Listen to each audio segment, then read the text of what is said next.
السلام علیکم ورحمۃ اللہ وبرکاتہ۔ الحمد للہ وحدہ والصلاة والسلام علی من لا نبی بعدہ، اما بعد فقد قال اللہ تبارک وتعالی فی القرآن المجید والفرقان الحمید، اعوذ باللہ من الشیطان الرجیم، بسم اللہ الرحمن الرحیم۔ يا أيها الذين آمنوا اتقوا الله وقولوا قولا سديدا يصلح لكم أعمالكم ويغفر لكم ذنوبكم ومن يطع الله ورسوله فقد فاز فوزا عظيما۔ وقال النبي صلى الله عليه وسلم إذا مات الإنسان انقطع منه عمله إلا من ثلاث: صدقة جارية أو علم ينتفع بها أو ولد صالح يدعو له، أو كما قال عليه الصلاة والسلام۔ سبحانك لا علم لنا إلا ما علمتنا إنك أنت العليم الحكيم۔ رب اشرح لي صدري ويسر لي أمري واحلل عقدة من لساني يفقهوا قولي۔ اللهم صل على سيدنا مولانا محمد وعلى آل سيدنا مولانا محمد وبارك وسلم۔ بزرگان محترم، عزیز ساتھیوں، اللہ تبارک و تعالیٰ کا کرم اور احسان ہے کہ اللہ باری عز اسمہ نے ہمیں آج جمعہ کا بابرکت دن عطا فرمایا ہے۔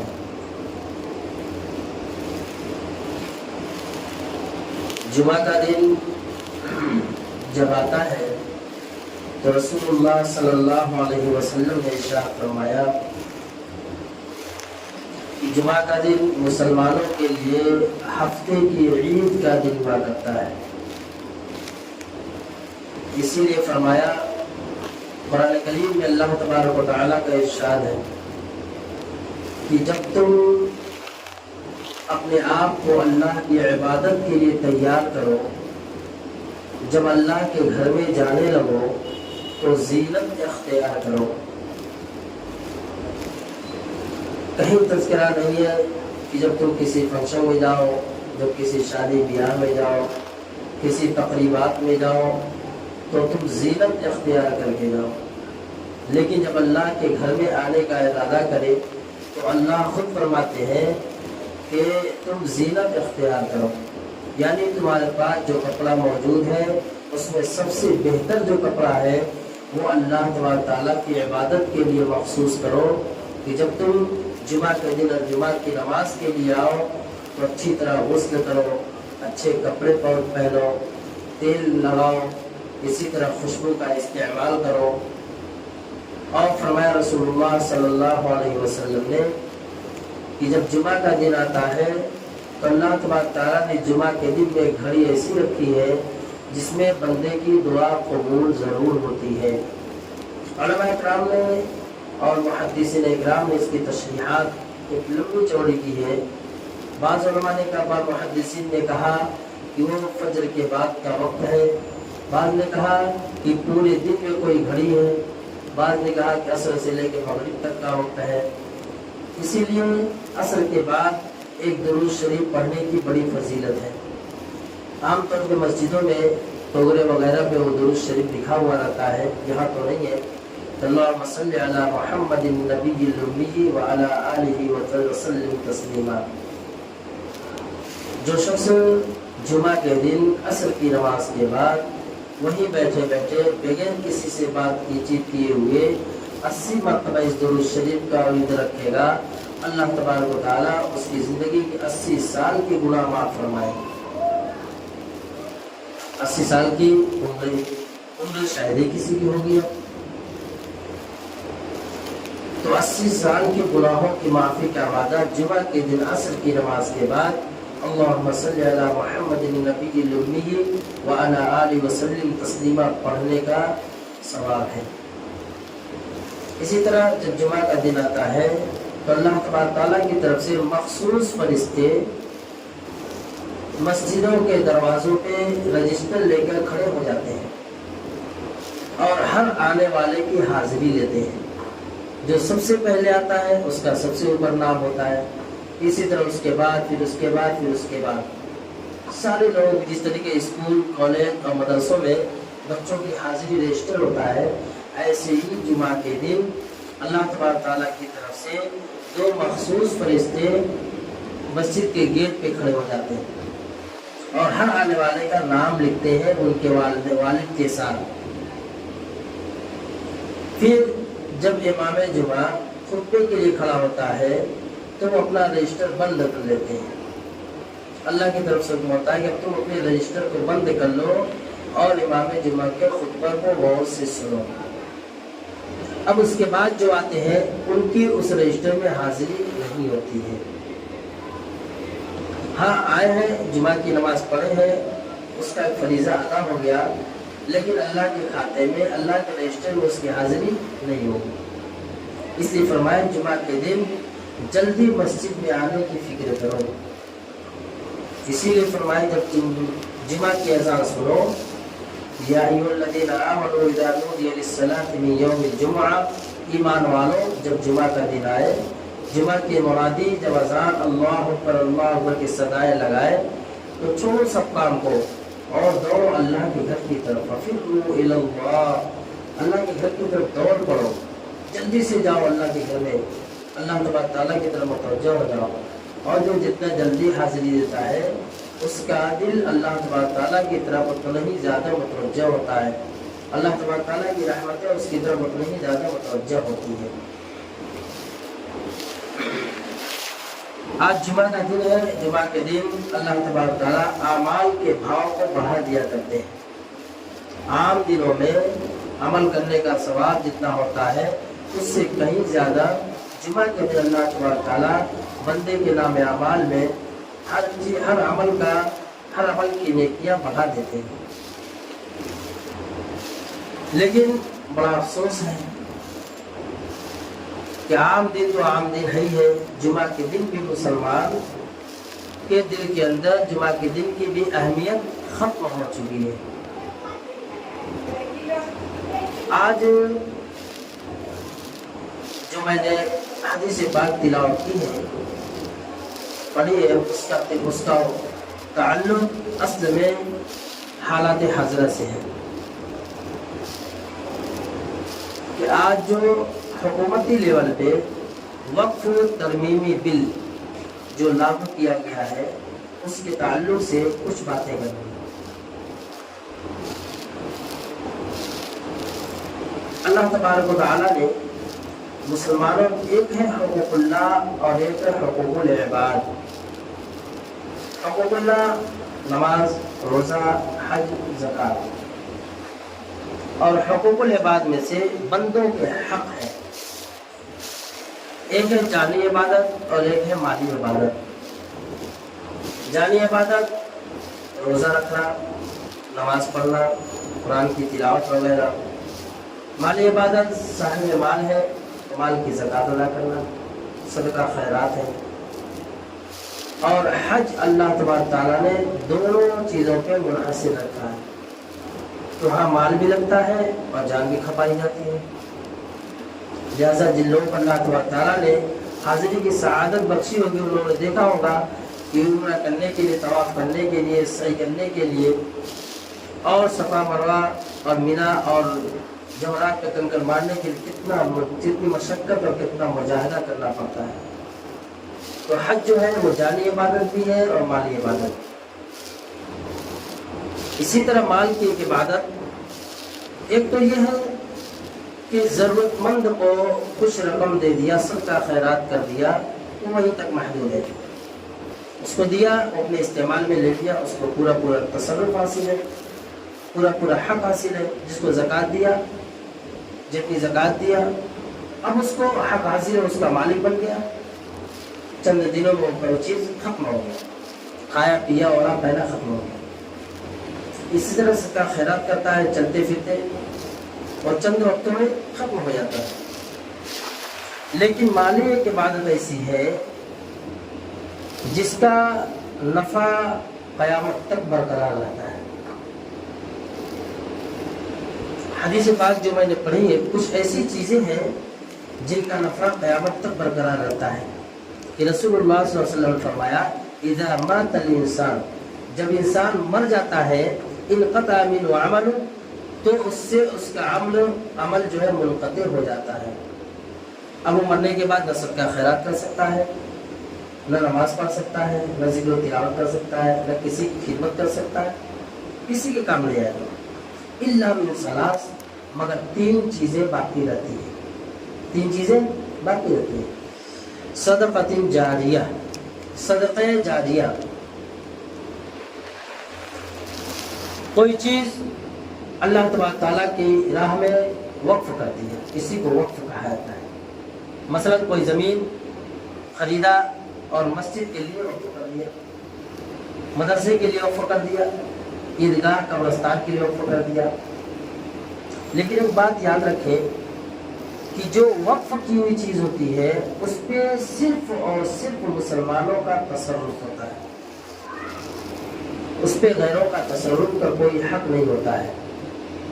اور علم ينتفع بها، یا علم سیکھا اور دوسروں کو سکھایا، پھر اس میں دوسروں کو سکھایا، جس طریقے سے آج مدارس کے اندر علوم چل رہے، یا کوئی کتاب لکھی جیسے شیخ العزیز مولانا زکریا صاحب رحمۃ اللہ نے فضائل اعمال لکھی، آج تک پورے دنیا میں فضائل اعمال پڑھی جا رہی ہیں اور ان کا ثواب ان کو پہنچ رہا ہے۔ دینی کتابیں کا جو ہے نسخہ لکھ دیا اور وہ عوام الناس میں رائج ہو گیا، تو ایسا علم جس کے ذریعے سے لوگوں کو نفع ہونا۔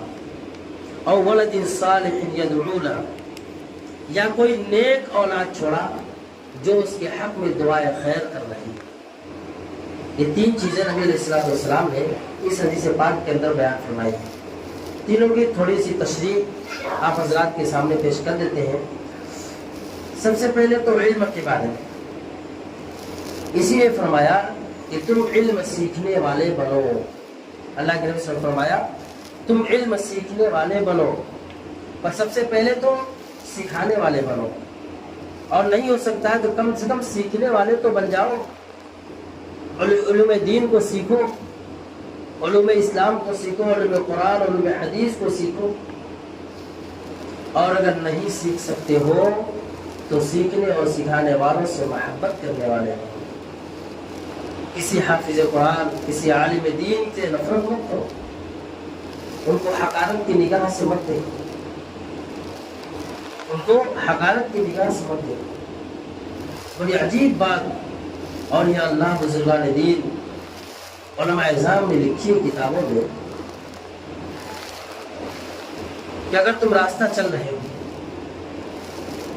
شراب کا ٹھیہ تمہیں نظر آیا، شراب پٹی نظر آئی،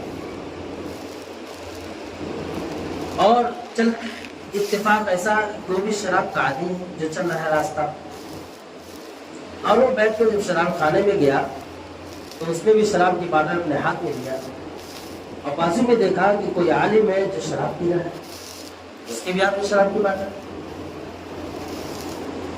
اس جاہل کو حق نہیں ہے کہ وہ عالم دین سے کہے کہ تم شراب مت پیو، اگر اس نے کہا تو اس کی پکڑ ہوگی، کیوں؟ اس لیے کہ وہ جانتا ہے شراب حرام ہے۔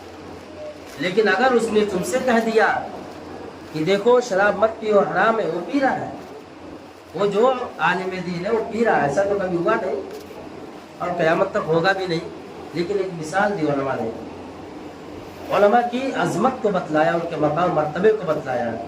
وہی عالم دین جس کے ہاتھ میں شراب کی باٹل ہے، اگر وہ بیٹھنے والے جاہل سے کہہ دیا کہ تم شراب مت پیو، اللہ نے حرام کیا قرار دیا ہے، اس کے اوپر واجب ہے کہ اس عالم دین کی بات کو مانے اور شراب کو پھینکے۔ لیکن اگر یہ کہہ دے گا تو اللہ کی پکڑ ہوگی۔ تم کون ہوتے تو اس کو بتانے والے؟ وہ تو خود قرآن اور احادیث کے علوم سے آراستہ پیراستہ تھا۔ تو علم دین کی، عالم دین کی قدر کرو۔ بڑا سانحہ آج کے دور میں، اس دجالی فتنے میں، دجالی دور میں یہ بھی ہے کہ مسلمانوں کے دلوں سے عالم دین کی وقعت ختم ہو گئی، نکل چکی ہے۔ اور بڑی عجیب عجیب بات علماء اکرام نے لکھی ہے کتابوں میں کہ جو شخص عالم دین اور حافظ قرآن سے نفرت کرتا ہے اس کی نسل میں کبھی عالم دین پیدا نہیں ہوگا، اس کی نسلوں میں کبھی حافظ قرآن پیدا نہیں ہوگا۔ اللہ تعالیٰ اس کی نسلوں سے اس چیز کو چھین لے۔ اور اسی طرح فرمایا کہ جو شخص عالم دین یا حافظ قرآن سے نفرت کرتا ہے، حقارت کی وجہ سے ایک مرتبہ بھی اگر دیکھا ہے تو علامہ علی ندوی رحمۃ اللہ علیہ اور مولانا حسین ندوی رحمۃ اللہ علیہ نے لکھا ہے کہ قبر میں مرنے کے بعد جب اس کو قبر میں دفن کیا جائے، لٹا دیا جائے گا، تو انہوں نے کہا کہ میرا یقین ہے تو اس کا چہرہ قبلے سے پھرا ہوا تم دیکھو گے۔ نبی علیہ الصلوۃ والسلام نے فرمایا کہ علم سکھانے والے بنو، نہیں تو سیکھنے والے بنو، اور نہیں ہو سکتا ہے تو ان لوگوں سے محبت کرنے والے بنو۔ کہا کہ چوتھا، کوئی اچھا انسان ہو ہی نہیں سکتا ہے، چوتھا کوئی اچھا انسان ہو ہی نہیں سکتا ہے۔ اس سے فرمایا تین قسم کے انسانوں میں سے کوئی ایک بنو۔ اس سے فرمایا کوئی نیک اولاد چھوڑ کر دی جائے، نیک اولاد چھوڑ کر دیا، اپنی اولاد کو نیک صالح بنائے، اچھی تربیت دیا، اچھی تعلیم و تربیت کا انتظام کیا۔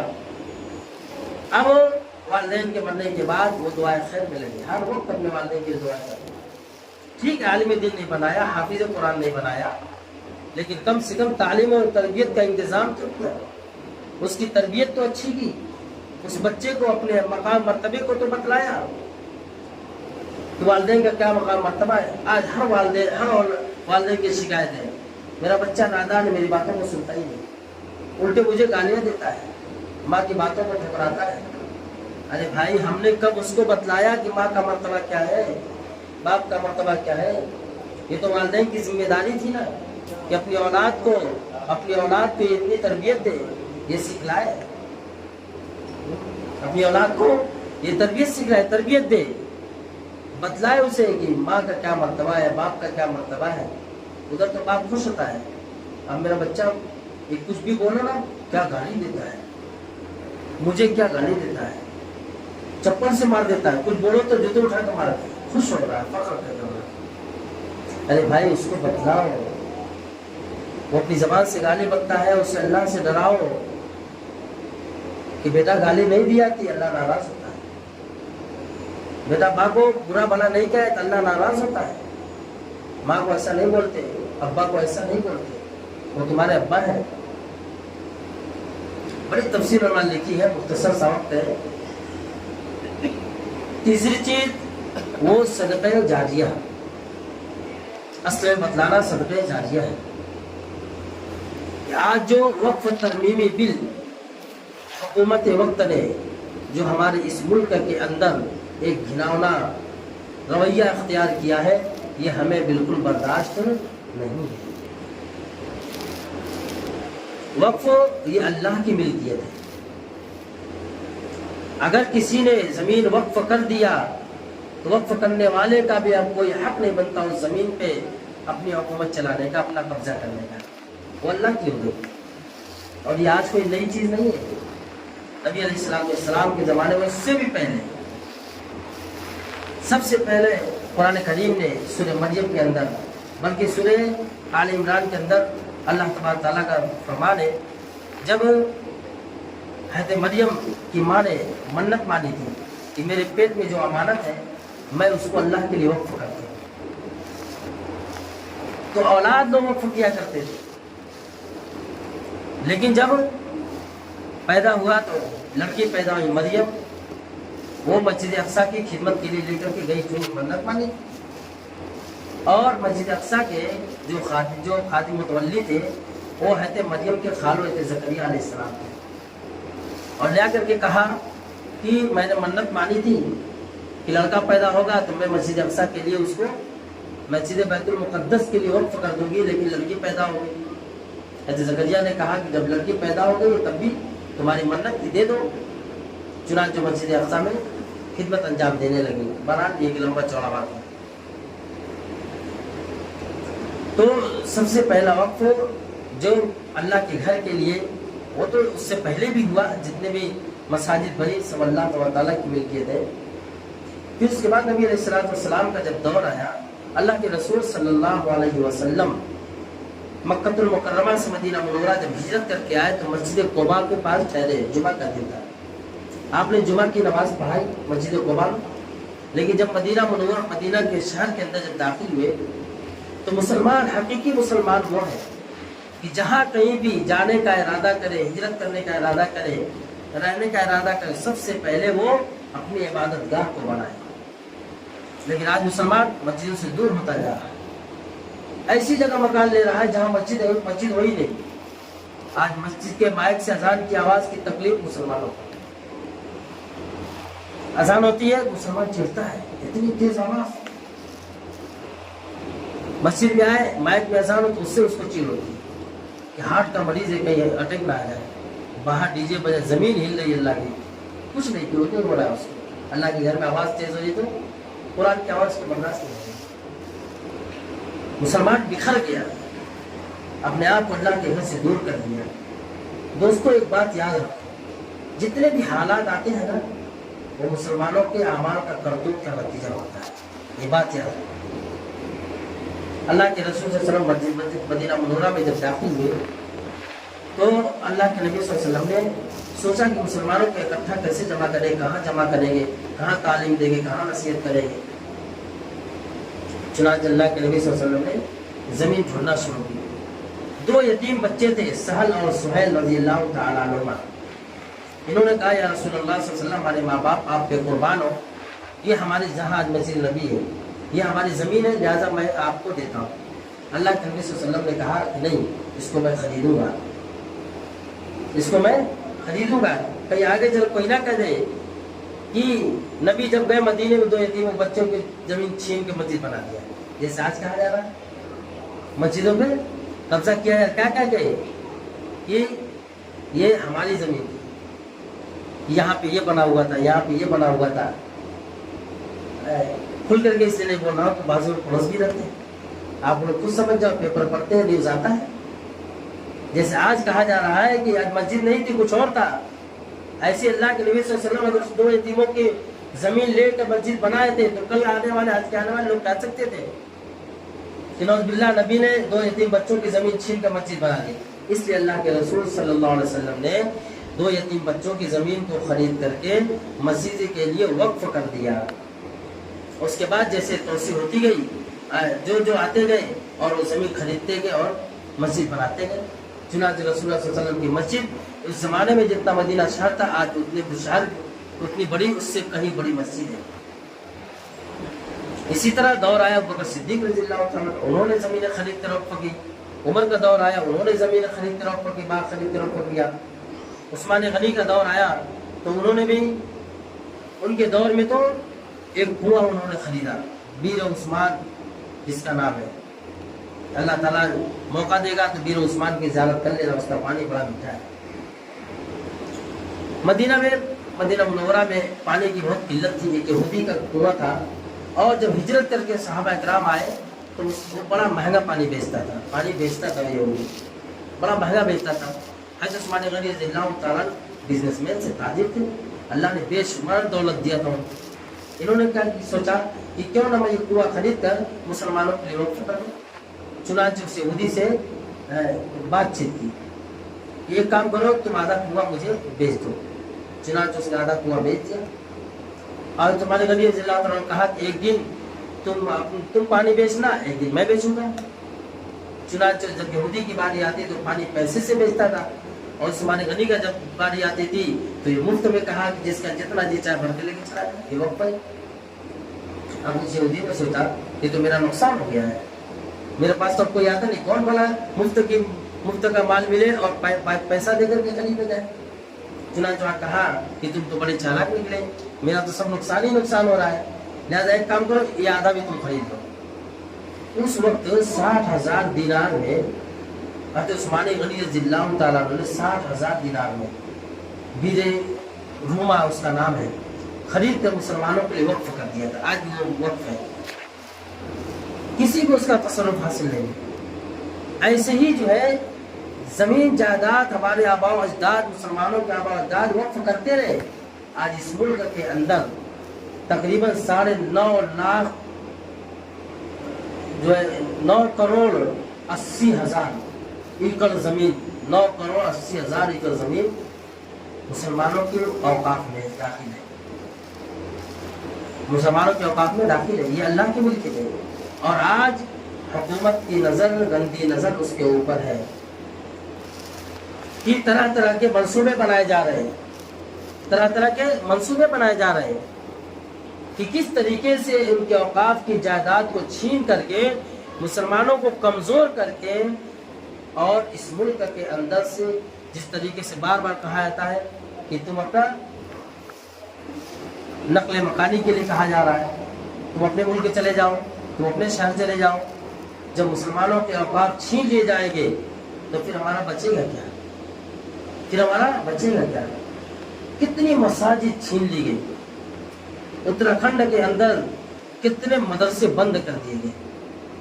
چنانچہ بابری مسجد دیکھ لو, وارانسی کے اندر گیانواپی مسجد کچھ دنوں پہلے ابھی جب یہ بل پاس ہوا فوراً کتنے لوگ پہنچ کے وہاں پہ جا کے قبضہ کر گیانواپی مسجد دیکھ لو. یہ ساری مساجد جو ہے, عیدگاہ ہے, مساجد ہے, قبرستان ہے, درگاہیں ہیں, یہ سب اللہ کی زمین ہے. یہ وقف کی ہوئی زمین ہے. اس پہ کسی کا تصرف نہیں ہے, کسی کو حق حاصل نہیں ہے, چاہے وہ حاکم وقت ہی کیوں نہ ہو. اس کو کوئی حق حاصل نہیں ہے کہ مسلمانوں کی زمین پہ قبضہ کرے یا اوقاف کے اندر کوئی جو ہے تبدیلی لائے. اور تبدیلی, سب سے بڑی تبدیلی, سب سے خطرناک رویہ کیا اختیار کیا کہ جو اس کے ذمہ داران ہیں وہ صرف ذمہ دار ہیں, متولی ہیں, ان کو بھی حق نہیں ہے اس زمین سے کچھ کھائے, اس زمین سے کچھ جو ہے بیچ کر کے کوئی اپنا بنا لے. وہ صرف ذمہ دار ہے, اس کی حفاظت کے لیے کھڑا کیا گیا ہے. ٹرسٹ حفاظت کے لیے بنائی گئی, ذمہ دار حفاظت کے لیے بنایا گیا ہے, متولی حفاظت کے لیے بنایا جاتا ہے. اس کو کھانے کا حق نہیں ہے. تو اللہ کے گھر کی زمین سے وہ روپیہ پیسہ وصول کرے اور کھاتا پھرے, اس کو کوئی حق نہیں ہے, اس کی پکڑ ہو.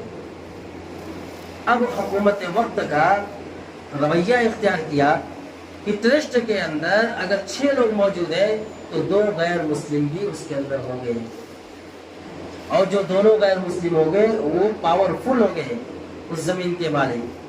بھلا بتاؤ یہ ہم کیسے برداشت کر سکتے ہیں؟ کیا انہوں نے کبھی یہ تجویز پاس کی کسی مندر یا کسی مات یا کسی ان کے عبادت خانوں کے لیے مسلمانوں کو مقرر کیا؟ تو پھر جب یہ ملک دونوں کا برابر ہے تو ہمارے اوپر نظر کیوں ہے؟ تو یاد رکھیں, علامہ ابن تیمیہ رحمۃ اللہ علیہ نے فرمایا کہ مسلمانوں تم اللہ کے گھر کو آباد کرو, اللہ کے گھر سے دور رہنے میں اللہ سے ڈرو, اپنے اندر ایمانی قوت, ایمانی حمیت, ایمانی جذبہ پیدا کرو. مسلمانوں نے سب سے کمزوری ہماری ہے, ان کی نہیں ہے. کمزوری ہماری ہے. اوقاف میں پڑے ہوئے لوگوں نے اوقاف کی زمین کو بیچ ڈالا, اوقاف کی زمین کو بیچ ڈالا اور اس کے بھالے کھاتے. کبھی ہماری تھی, لیکن آج جب حکومت کی نظر پڑی ہے تو سارے راز کھلے ہیں. تو ہم کو یہ برداشت نہیں ہے کہ ہم آسانی کے ساتھ حکومت وقت کے حوالے زمین کو کر دیں, ہم اس کو برداشت نہیں کریں. اس لیے طرح طرح کے احتجاجات کیے جاتے ہیں. مسلم فیصلہ بورڈ کی یہ آواز ہے کہ مسلمانوں جاگو, ہوشیار ہو جاؤ, کہیں ایسا نہ ہو کہ اس پہ قبضہ کیا جائے اور پھر تم سے یہ کہا جائے کہ اب اس ملک کے اندر تمہارا رہنے کا کوئی حصہ نہیں, کوئی حق نہیں بنتا ہے. اس لیے اللہ کے گھر کو آباد کرنے والے بڑھو. یہ مسجد بھی وقف ہے, یہ مسجد ہے, اللہ کا گھر ہے, وقف ہے. ہم اس کو ویران کریں گے, کل دوسروں کی نظر سے پڑے گی کہ ہم ہاتھ پہ ہاتھ ملتے ہی رہ جائیں گے, پھر کچھ نہیں کر سکیں گے. اس لیے میرے عزیز ساتھیوں, ہوشیار رہو. مسلم فیصلہ بورڈ کی طرف سے جو بھی آواز اٹھے ہم اس پہ لبیک کرنے والے بنے. آج میٹنگ ہے علماء ائمہ کی, اس میں کیا تجویزات پیش آتی ہے, کیا لائے عمل تیار ہوتا ہے. جہاں بھی بلایا جائے ہم پوری قوت کے ساتھ, پوری اہمیت کے ساتھ تیار ہیں. آج احتجاجات جو کی جا رہے ہیں حکومت کے خلاف کی جا رہی ہے. ہماری لڑائی کسی اور سے نہیں, مذہب کے طور پہ نہیں, ہماری لڑائی حکومت وقت سے کہ ہمارے اوقاف کے اندر وہ ترمیم کیوں, اس کو کیا حق حاصل ہے کہ اوقاف کی زمین کو وہ قبضہ کرنا چاہتی ہے. اللہ تبارک تعالیٰ کی زمین ہے, اس پہ کسی کا قبضہ نہیں سوائے اللہ کے. جو اللہ سے لڑائی لڑتا ہے اللہ تبارک تعالیٰ کی لاٹھی میں آواز نہیں ہوتی ہے، اس کا مطلب کہ اب اس کا وقت قریب آ چکا ہے، اس کا وقت قریب آ چکا ہے۔ جب کسی قوم کا، جب کسی حاکم کا، حکومت کا وقت تنزلی کا آتا ہے تو شریعت پہ انگلی اٹھانے والی ہوتی ہے۔ آج شریعت پہ انگلی اٹھائے، اس کا مطلب کہ اس کا خاتمہ ہونے والا ہے، اور اللہ تبارک تعالیٰ ایسی ظالم حکومت سے پورے عالم کی حفاظت فرمائے جو اللہ کی شریعت کے اندر دخل اندازی کرتی ہے، اور ہر مسلمان کو مسجد سے محبت عطا فرمائے اور مسجدوں کو آباد کرنے کی توفیق عطا فرمائے۔ وآخر دعوانا